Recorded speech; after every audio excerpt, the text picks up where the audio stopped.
Hello everyone, this is Komal Mathur, a legal intern at Lexis & Company and a law student at Manipal University, Jaipur. I'm glad to have this opportunity of interning with Lexis & Company, which is why I'm presenting this video in front of you all. The topic or purpose of today's video is the BD Workers Welfare Cess Act of 1976. We'll do a short analysis kind of thing for this act. So let us start with an introduction. According to a study conducted in Mumbai's urban slum, around 48.08% of individuals surveyed as begin BD rolling between the ages of 15 to 60.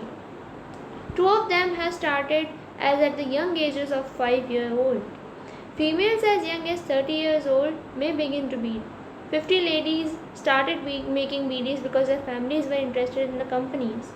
The median was 25 years of age of service, while the average was of 30. Women work for an average of 80 hours a day. There is no set work area and the work is done at home. 5 women, that is 9.62% of the total, work between 10 to 12 hours per day. BD rollers are not compensated for the time of 500 to, they have to roll at least 500 to 1000 BDs per day. Now 82.7% of people with their hands making BD. They aren't wearing any kind of mask or gloves and any kind of safety equipments. They were completely unaware of safety precautions. Almost no one was aware of the different benefits available to them under the various laws. Weakness and weariness were the most common morbidities, followed by the lower back ache. 10 of the 52 women had given birth and 4 had premature menopause. 3 of them had tuberculosis, 2 of them had asthma, and 1 of them had hemiparesis. Otitis externa and media, fingertip thickening, pharyngitis, lower respiratory tract infection, dental cavities, and cataract are also discovered in both men and women. The other thing was discriminatory wages and the child labours, also as a part of this kind of occupation. BD workers' living conditions and providing welfare measures. The BD Workers Welfare Cess Act of 1976, which is Act number 56 of 1976, and the BD Workers Welfare Fund Act of 1972, which is Act number 62 of 1976, were passed. The previous act allows for an excise charge to be levied in the form of cess.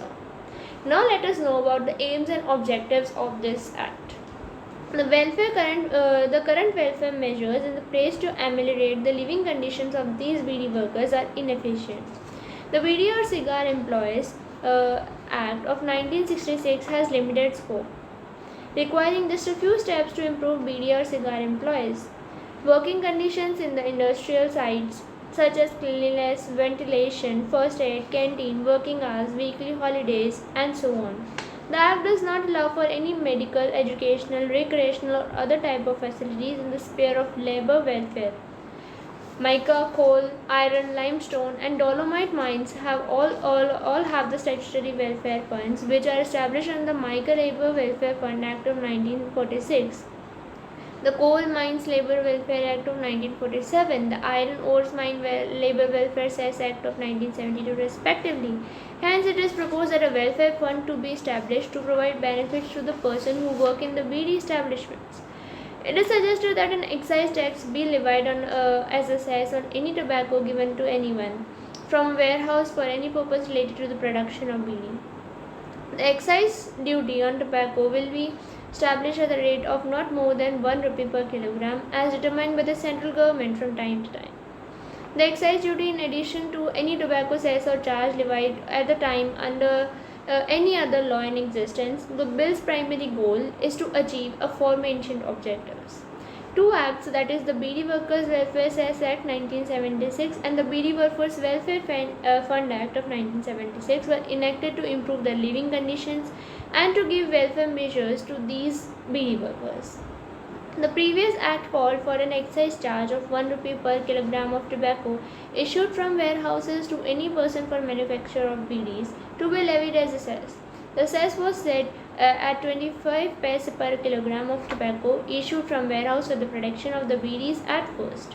At first, the cess was established at 25 paise every kilogram of tobacco issued because the process went for the BD workers' welfare duty, including the supplementary excises levies under the 1979 and 80 Finance Act. As a result, within the March 1, 1971, the BD Workers' Welfare Cess Act of 1976 could no longer be used to collect cess for BD Workers' Welfare Fund. Now, to continue and to enhance the welfare measures of person working in the BD establishment, it is proposed to alter BD Workers Benefit Cess Act in 1976 and to provide to levy of cess on manufactured BDs to fund the welfares of these BD workers, created under Section 3 of the BD Workers Fund Act of 1976. The cess act would be levied at a rate of not less than 10 paise per thousand manufactured BDs and not more than 50% per thousand manufactured BDs, as determined by the central government from time to time. Now let us know about the definition, the exact definition. The BD Workers Welfare Fund, established under the Section 3 of the BD Workers Welfare Fund Act of 1976, is referred to as a fund. Prescribed refers to the rules enacted under this Act. Now the definitions of the words and expressions used but not defined in this Act but defined in Central Excise and Salt Act 1944 shall be attributed to them appropriately in this Act also. Cess levied and collected on manufactured BDs with effect from such date as central government may by notification in the official gazette of excise of manufactured BDs shall be levied and collected by the way of cess for the purpose of BD Workers Welfare Fund at such rate which will be done at such rates as prescribed by central government and may change from time to time, fixed by notification in the official gazette. The excise duty imposed under the subsection 1 is in addition to any other cess or any other duty imposed on these produced BDs. The process of the excise duty imposed under the Section 3 subsection 1 shall be credited to the consolidated funds of India. The central government or any other authority designated by it in this regard may require any individual to provide such statistical data or another kind of information as it deems necessary for the purpose of this Act.